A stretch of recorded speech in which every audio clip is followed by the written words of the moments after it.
नमस्कार, हमारा उत्तराखंड में आपका स्वागत है। मैं हूं आपके साथ भावना त्रिपाठी। रुख करेंगे प्रदेश के तमाम बड़ी खबरों की ओर। चमोली के ब्लॉक सभागार में राजकीय शौर्य महोत्सव की तैयारी को लेकर बैठक हुई। बैठक की अध्यक्षता थराली के उप जिलाधिकारी क कमलेश मेहता ने की, जिसमें भारत के प्रथम विक्टोरिया क्रॉस विजेता दरबान सिंह नेगी की स्मृति में आयोजित होने वाले राजकीय शौर्य महोत्सव के सफल आयोजन पर चर्चा की गई। तो वहीं शौर्य महोत्सव से जुड़े वॉर मेमोरियल फाउंडेशन समिति के पदाधिकारियों और क्षेत्रीय जनप्रतिनिधियों ने भाग लेते हुए मेलाधिकारी से विगत वर्षों राजकीय शौर्य महोत्सव के आयोजन में आई दिक्कतों को साझा करते हुए इसके साथ ही उन्होंने बताया कि सबसे बड़ी चुनौती शौर्य महोत्सव के आयोजन में खर्च होने वाली धनराशि की होती है, जिससे उन लोगों को आपस में पहले इकट्ठा करने की व्यवस्था करनी होती है।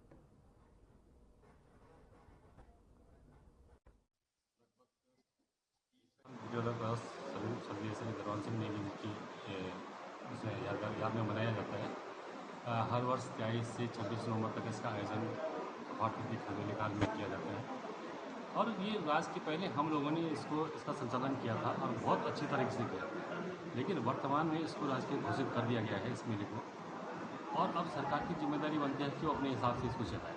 समिति से इन्वॉल्व रहेगी, वो तो हमेशा से रहती है और रहती आएगी, लेकिन बात जहाँ तक आती है कि इसके सफल संचालन के लिए कि सबसे बड़ी बात है कि धन कहाँ से आएगा, पैसा कहाँ से आएगा, जो कि समिति के पास नहीं है। तो सरकार से हमारी यही गुजारिश है कि या तो एडवांस दिया जाए कुछ मेले को सुचारू रूप से चलाने के लिए और उसके बाद ये मेला शुरू किया जाए। पारंपरिक रूप से चलाया जाता है। इस बार समिति जो है उनके द्वारा एक प्रपोजल आया था कि इस पर एक बैठक कर ली जाए।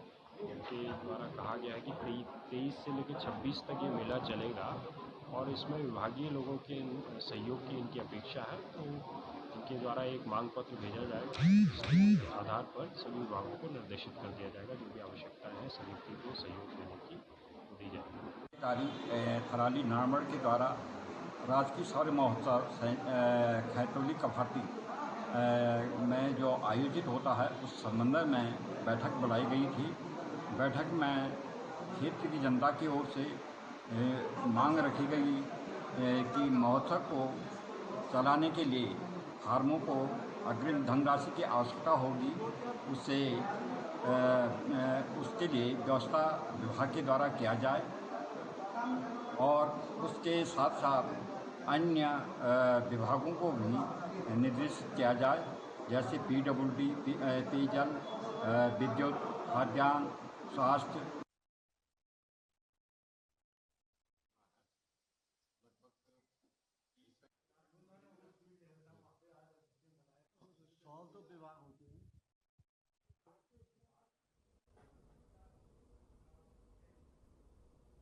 हरिद्वार का भल्ला स्टेडियम जल्द ही राष्ट्रीय स्तर के खेल मैदान के रूप में तैयार हो जाएगा।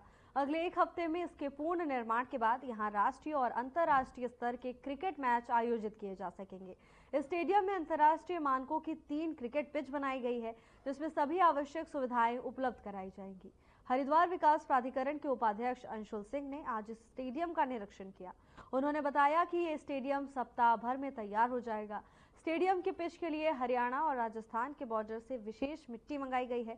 अंशुल सिंह ने जानकारी देते हुए बताया कि मुख्यमंत्री पुष्कर सिंह धामी के निर्देशों के तहत प्रदेश के युवा प्रतिभाओं को उचित मैदान उपलब्ध कराने का प्रयास किया जा रहा है, जिससे वो अपनी प्रतिभा को निखार सकें। अब इस मैदान में दिन के साथ रात में भी मैच का आयोजन संभव होगा, क्योंकि यहाँ दूधिया रोशनी की व्यवस्था कर दी गई है।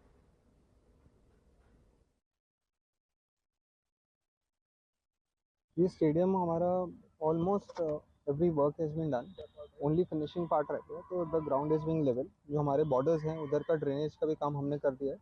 जहाँ थोड़ी सी हमारी कारपेट घास बेचनी है वो मेरे ख्याल से अराउंड, अगर आप देखेंगे तो 200 मीटर स्क्वायर का एरिया, मतलब मान के चलूँ मैं 100 मीटर चौड़ाई और 2 मीटर 100 मीटर लंबाई 2 मीटर चौड़ाई, इतना ही एरिया हमारा रह गया होगा जिसपे अभी हमें कारपेट घास बिछानी है। तो ये भी हमारा काम जल्दी से हो जाएगा। तो we will be ready to play a match है इनॉग्रेशन कराने का, और हम अपने हरिद्वार की जनता के लिए भी इस ग्राउंड को खोल पाएंगे।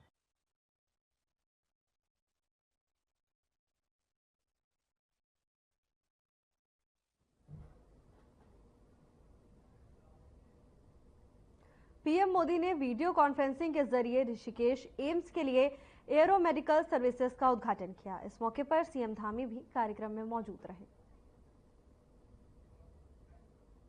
वित्त मंत्री प्रेमचंद अग्रवाल जी, पूर्व मुख्यमंत्री और माननीय सांसद जी त्रिवेंद्र सिंह रावत जी और यहाँ पे उपस्थित एम्स के प्रेसिडेंट समीरन नंदी जी और डायरेक्टर मीनू सिंह जी, यहाँ पे उपस्थित सभी एम्स के साथी और खास तौर पे यहाँ पे जो स्टूडेंट्स मौजूद हैं, उन सबको मेरा हृदय से सादर प्रणाम करता हूं।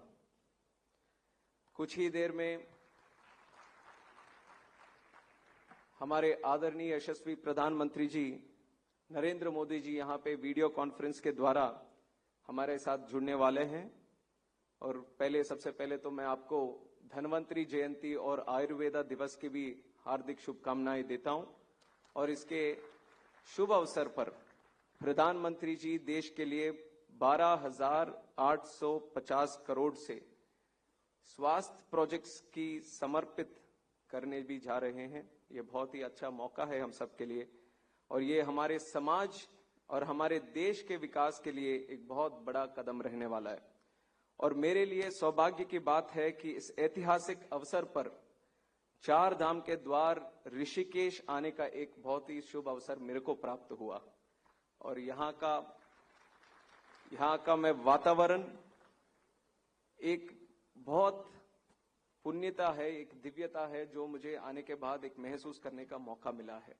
आज सुबह जब मैं ऋषिकेश पहुंचा तो सबसे पहले यहाँ की पावन भूमि को मैंने नमन किया। केंद्रीय मंत्री बनने के बाद उत्तराखंड आने का मेरा सबसे पहला मौका रहा है और मैं बहुत खुशी से ये कह सकता हूं कि मुझे बहुत प्रसन्नता हो रही है यहाँ पे एम्स ऋषिकेश आने के बाद। यहाँ की इतिहास हो, संस्कृति हो या यहाँ की आस्था हो या दुनिया भर के लोग यहाँ ऋषिकेश से या फिर उत्तराखंड से प्रभावित होते हैं। और ऋषिकेश आकर खास तौर से मुझे भी ये एहसास करने का एक मौका मिला है। उत्तराखंड के बारे में सबसे खास बात यह है कि यह राज्य बनने अभी एक नौजवान राज्य है। नौजवान इसलिए क्योंकि 25 साल अभी खत्म करने वाला है। तो यहाँ पे देश भर में सेवाएं प्रदान कर रही हैं। जिस तरह से आयुष्मान आरोग्य मंदिर यानी वेलनेस सेंटर्स में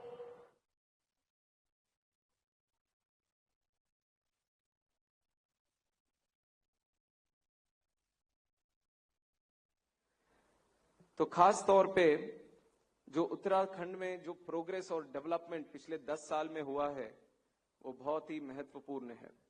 इसका पूरा श्रेय यहाँ के लोगों को जाता है और उत्तराखंड की सरकार को, खास तौर से मेरे बड़े भाई पुष्कर सिंह धामी जी को और हमारे यशस्वी प्रधानमंत्री नरेंद्र मोदी जी को, जिनका ये विजन रहा है कि सबका साथ, सबका विकास और सबका विश्वास, इस मंत्र के साथ इस देश को आगे बढ़ाएंगे।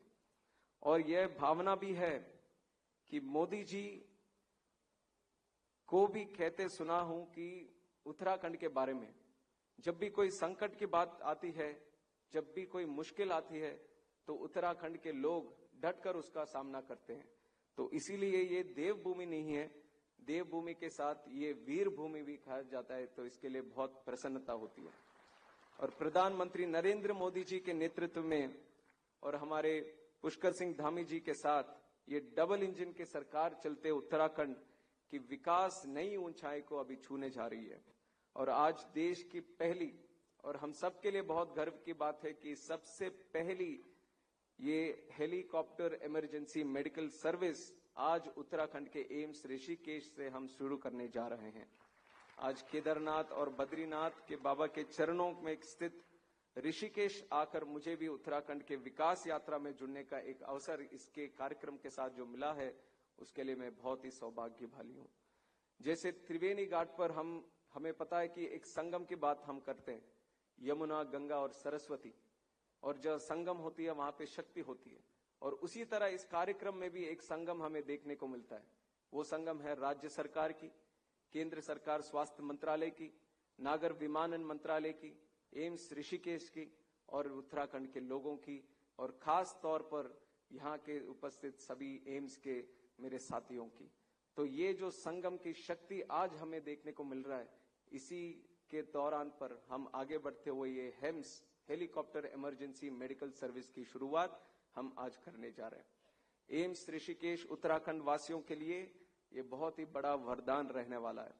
मोदी जी के नेतृत्व में हम इसकी सेवाओं का लगातार बढ़ाते हुए आगे बढ़ेंगे और अब ये हेम्स की शुरुआत एक बहुत महत्वपूर्ण कदम ये उत्तराखंड के लिए नहीं बल्कि पूरे देश के लिए होने वाला है। अब जब आज से ये शुरू होगा, बाकी राज्य भी इससे प्रेरित होकर उनमें भी एक उजागर होगा कि हमारे यहाँ पे भी एक हेम्स जैसा सर्विस होना चाहिए।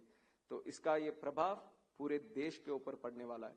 और ऐसे ही हमने बड़े बड़े देशों में हमने देखा है कि हेलीकॉप्टर की जब बात आती है, खास तौर पर मेडिकल सर्विसेज की जब इस्तेमाल करने के लिए बड़े बड़े देशों में हमने देखा है। पर देखिए, आज भारत में एक छोटा सा राज्य है उत्तराखंड। छोटा सा भी राज्य हो, अगर संकल्प बड़ा हो तो यहाँ पे भी वो खास तौर पर हम कर सकते। ये हमारे उत्तराखंड में हमने दिखाया। भारत सरकार ने, उत्तराखंड सरकार ने खास तौर पर ये सपने को सच किया कि चाहे राज्य छोटा हो, चाहे राज्य के लोग पॉपुलेशन आबादी कम हो, फिर भी इस तरह का सर्विस हम यहाँ पे शुरू कर सकते हैं। और हमारे मोदी जी का खास तौर से ये विजन रहा है कि छोटे राज्य हो या फिर हिमालय के वहां पे जो राज्य हो, जो डिफिकल्ट रहता है वहां पे काम करने के लिए, प्रोग्रेस के लिए, इंफ्रास्ट्रक्चर के लिए, वहां पे उन्होंने बहुत ज्यादा राशि लगाकर वहां पे काम करने का वो उन्होंने काम किया है। और मोदी जी के बारे में तो आप सब जानते ही हैं। उनका परिवार, उनका घर हमारे देश है, हम सब उनके परिवार हैं। उसी नजर के साथ उन्होंने लगातार ये 10 साल में देश के लिए जो काम किया है, उसका जो बेनिफिट रहा है वो हम सबको आज दिख रहा है। और आप सभी के आशीर्वाद से और प्रधानमंत्री जी के प्रेरणा लेते हुए और हर क्षण केवल बेहतर विकास करने के लिए हम सबका प्रयास यही रहा है। यही कारण है कि एक जान और एक क्षण, ये दोनों ही बहुत कीमती चीजें हैं। और इन दोनों को मिलाकर हमने ये हेम्स की शुरुआत आज हम करने जा रहे हैं। हेम्स की भूमिका हम इस बात से समझ सकते हैं कि किसी भी आपात स्थिति में, अभी मेडिकल टर्म्स में जी जो गोल्डन हावर की बात होती है, तो वो गोल्डन हावर बहुत महत्वपूर्ण रहता है। और यदि किसी पेशेंट को समय सीमा के भीतर ट्रीटमेंट मिल जाए, तो हार्ट अटैक या फिर सड़क की दुर्घटना हो, एक्सीडेंट हो या फिर कोई गंभीर मामला हो, तो इन सब में जान बचाने की जो संभावना है वो 100% हम बढ़ा सकते हैं ये हेम्स की सर्विस से। आज जो सेवा हम लॉन्च कर रहे हैं, उसके माध्यम से पेशेंट्स को सीधे उनके गांव की अस्पताल से एम्स तक लाया जा सकेगा। यह न केवल समय की बचत करेगा, बल्कि यह सुनिश्चित भी करेगा कि हर व्यक्ति को तुरंत और प्रभावी उपचार मिले। और हमारे लिए हर क्षण, हर पल और हर जान बहुत ही कीमती है। Every life matters. और माननीय मुख्यमंत्री जी, यह जरूरी भी है कि इस पहल को क्षेत्रवासियों के बीच में लोकप्रिय बनाया जाए और यहां से 100 किलोमीटर के क्षेत्र के प्रत्येक गांव जो भी रहेंगे और प्रत्येक परिवार को ये जो सर्विस अब आज लॉन्च करने वाले हैं उसकी जानकारी भी हो, और उसका जो ये मेडिकल हेल्पलाइन भी हमने जो रखा है उसकी भी जानकारी भी पूरी तरह से हमें प्रचार भी करना चाहिए। और अब जब हमारे पास इस पहल का प्रमाण है, मेडिकल SOPs या फिर DGCA के नियम, हमारे जो सिविल एविएशन मंत्रालय के उसमें आता है, वो सबके वो तैयारी हमने करी है। और हेली सेवा की प्रभाव बड़े बड़े शहरों में, बड़े बड़े राज्यों में भी इसी तरह आगे जाने का भी अवसर प्राप्त होता है। और इस सेवा को तेजी से विस्तार करने के लिए प्राइवेट सेक्टर से भी योगदान हमें लेना चाहिए। और उसी तरह आज भी इस सर्विस को स्टार्ट करने के लिए ONGC ने CSR फंड्स के तहत उन्होंने भी हमारे लिए सहायता की है, तो उसके लिए उनको भी मैं आभार प्रकट करता हूं। और ये जानकर गर्व होता है कि यह केवल उत्तराखंड में ही नहीं बल्कि पूरे देश में पहली हेलीकॉप्टर एम्बुलेंस उनको भी संभवतः एक दिन पहले ही इस कार्यक्रम की सूचना मिली है और उन्होंने बहुत विस्तार से पूरे देश में और राज्य के अंदर भारत सरकार का जो नागर विमानन मंत्रालय है वो किस प्रकार से काम कर रहा है आज के मुख्य अतिथि के रूप में माननीय नागर विमानन मंत्री श्री राम मोहन नायडू जी, मैं उनका एक बार सबकी तरफ से, हमारे उत्तराखंड वासियों की तरफ से मैं स्वागत करता हूं, अभिनंदन करता हूं।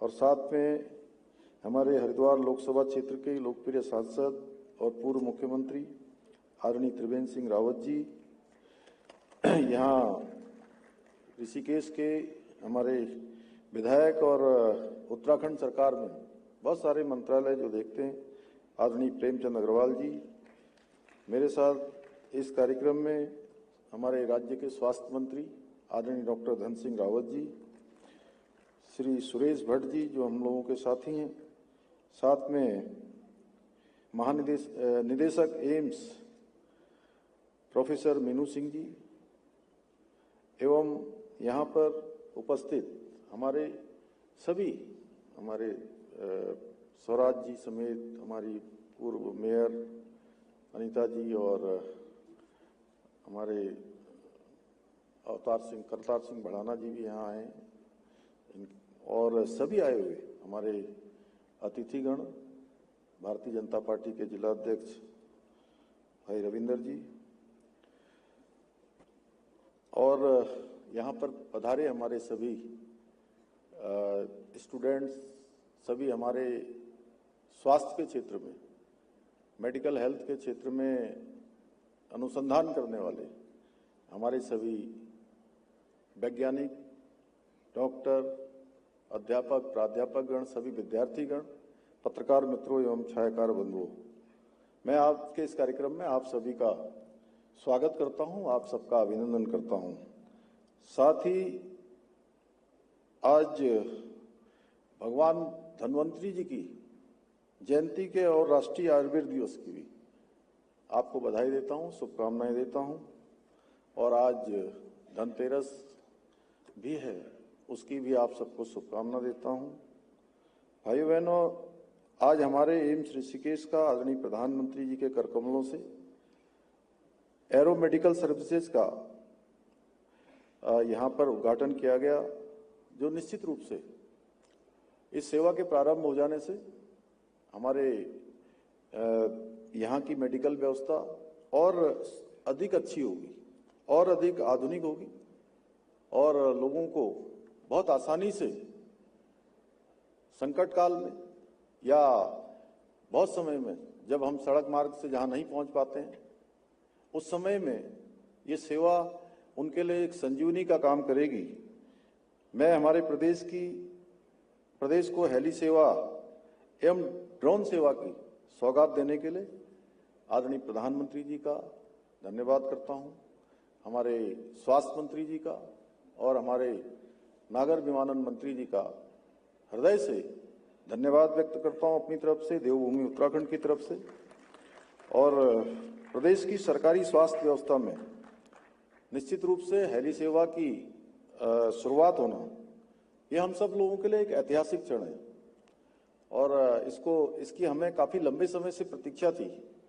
बहुत समय से हम प्रतीक्षा कर रहे थे, और जरूर हमको जो है ये सेवा प्राप्त होने में कुछ समय लगा है, लेकिन आगे चलकर ये सेवा यहाँ के लिए बहुत बड़ा वरदान साबित होने वाली है, क्योंकि यह देश में पहली बार होने जा रहा है कि किसी प्रदेश की सरकारी व्यवस्था में हेली एम्बुलेंस की शुरुआत हो रही है।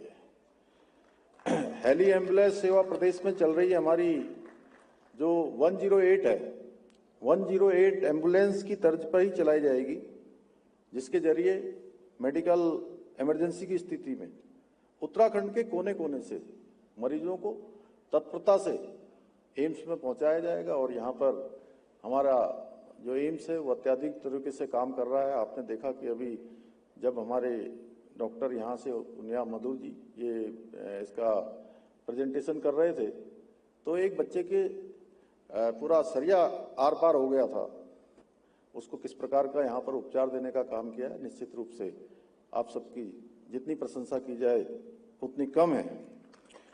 हमारे स्वास्थ्य क्षेत्र को एक नई दिशा देने वाली ये सेवा प्रदेश के सभी नागरिकों के लिए, जो एक इसका एक जो भी क्राइटेरिया बनाया जाएगा, उस क्राइटेरिया के अंतर्गत निःशुल्क रूप से प्राप्त होगी। और ये हम सभी जानते हैं कि हमारे प्रदेश के अंदर जो भौगोलिक परिस्थितियां हैं वो अत्यंत ही कठिन हैं, जिसकी वजह से देखा गया है कई बार हमारे जो मरीज हैं उनको बड़े अस्पतालों तक पहुंचने में बहुत मुश्किल हो जाती है, बहुत परेशानियों का सामना करना पड़ता है। ऐसे में ये सभी जीवन रक्षक चिकित्सा सुविधाओं से लैस हमारी जो हेली एम्बुलेंस है, ये प्रदेश के दूर दराज के क्षेत्रों में रहने वाले मरीजों के लिए जीवनदायिनी का काम करेगा। और जल्दी ही इसका मुझे बताया गया है कि जल्दी ही इसका टोल फ्री नंबर भी जारी कर दिया जाएगा, जिससे कि सेवा का लाभ प्रत्येक नागरिक को आसानी से प्राप्त हो सकेगा। इसके साथ ही इस सेवा को और प्रभावी बनाने के लिए सभी 13 जिलों में जो हमारे राज्य के जिला आपदा प्रबंधन कार्यालय हैं, उसको भी हेलो एम्बुलेंस सेवा के कंट्रोल रूम से जोड़ा गया है, ताकि प्रदेश में कोई भी आपदा की स्थिति हो, सड़क दुर्घटना से संबंधित कोई दुर्घटना हो, इस स्थिति में जिला आपदा प्रबंधन कार्यालय की सिफारिश पर तत्काल रूप से ये हेली एम्बुलेंस सेवाएं मुहैया कराई जा सकेंगी। इसके साथ ही आज आदरणीय प्रधानमंत्री जी के द्वारा मेडिकल सेवा में ड्रोन के उपयोग की पहल भी हमारे प्रदेश की मेडिकल व्यवस्था को और मजबूत करने में बहुत अहम भूमिका निभाएगा। इस सेवा के शुरू होने से हमारे पर्वतीय राज्य में ड्रोन से दवाओं का ब्लड सैंपल आदि को जल्दी से जल्दी अस्पतालों तक पहुंचाने में भी मदद मिलेगी। मुझे ये भी बताया गया है कि ट्रायल के दौरान ऋषिकेश एम्स से टिहरी के अस्पताल तक मात्र 30 मिनट में दवा पहुंचाने में सफलता प्राप्त की है। मुझे पूरा विश्वास है कि इसी तरह अन्य क्षेत्रों में भी ड्रोन से दवाइयां, मेडिकल से जुड़ी सामग्रियां पहुंचाकर हम अधिक से अधिक मरीजों को जीवन को बचाने में, उनको मदद करने में सफल रहेंगे। भाइयों बहनों, आदरणीय प्रधानमंत्री जी के कुशल नेतृत्व में हमारा देश 2047 तक विकसित राष्ट्र के रूप में स्थापित होने की दिशा में आज तेजी से आगे बढ़ रहा है। अनेक क्षेत्रों में आज नवाचार हो रहे हैं, टेक्नोलॉजी का अत्यधिक उपयोग बढ़ा है, डिजिटलाइजेशन में भी हमारी स्थिति बहुत मजबूत हुई है। आज आप देखिए हर क्षेत्र में, पूरी दुनिया के अंदर अगर आधे से अधिक डिजिटल पेमेंट किसी देश में होता है तो वो हमारे देश में होता है। पिछले 10 वर्षों में आदरणीय प्रधानमंत्री जी ने देश का समग्र विकास सुनिश्चित करने के लिए देश की मेडिकल व्यवस्था को एक नई दिशा और दशा देने का कार्य किया है। देश में एम्स, मेडिकल कॉलेज और क्रिटिकल इंफ्रास्ट्रक्चर का भी अभूतपूर्व रूप से विस्तार हुआ है। आपको ये जानकर खुशी भी होगी और हैरानी भी होगी कि आजादी के 70 वर्षों में देश में मात्र 7 एम्स बन सके थे, लेकिन आदरणीय मोदी जी के मात्र 10 वर्षों में इन एम्सों की संख्या 3 गुना से भी ज्यादा हो गई है। तो अपने आप में ये बनाकर देश के मेडिकल इंफ्रास्ट्रक्चर को बहुत मजबूती देने का काम हुआ है। आयुष्मान भारत जैसी दूरदर्शी योजना भी आदरणीय प्रधानमंत्री मोदी जी की देन है और हमारे प्रदेश के अंदर भी हम आज एक बड़ी संख्या में यहाँ के लोगों को, उत्तराखंड के निवासियों को ये सेवा प्रदान कर रहे हैं। और सच में जब हमने इस योजना की शुरुआत करी थी, आदरणीय त्रिवेंद्र सिंह रावत जी उस समय मुख्यमंत्री पुष्कर सिंह धामी को सुन रहे थे आप। फिलहाल के बुलेटिन में बस इतना ही। जल्द हाजिर होंगे नई अपडेट्स के साथ। नमस्कार।